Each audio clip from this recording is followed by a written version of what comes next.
ओम नमो भगवते वासुदेवाय नमः।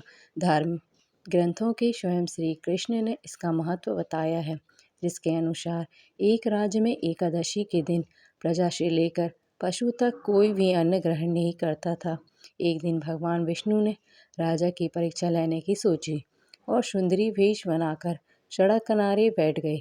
राजा की भेंट जब सुंदरी से हुई तो उन्होंने उसके यहाँ बैठने का कारण पूछा। स्त्री ने बताया कि वह वेश्याहारा है। राजा उसके रूप पर मोहित हो गए और बोले कि तुम रानी बनकर मेरे साथ महल चलो।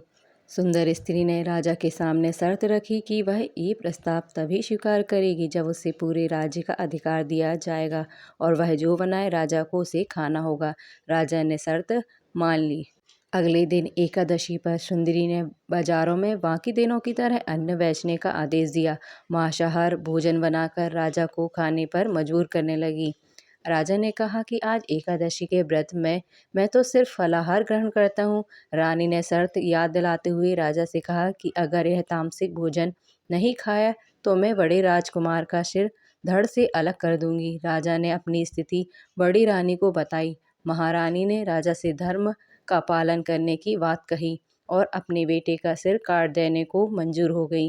राजा हताश थे और सुंदरी की बात न मानने पर राजकुमार का सिर देने को तैयार हो गए। सुंदरी के रूप में श्रीहरि राजा के धर्म के प्रति समर्पण को देखकर अति प्रसन्न हुए और उन्होंने असली रूप में आकर राजा को दर्शन दिए।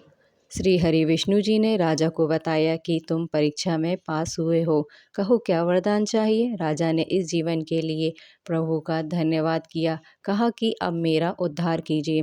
राजा की प्रार्थना श्री हरि ने स्वीकार की और वह मृत्यु के बाद वैकुंठ लोक को चला गया। ओम नमो भगवते वासुदेवाय नमः।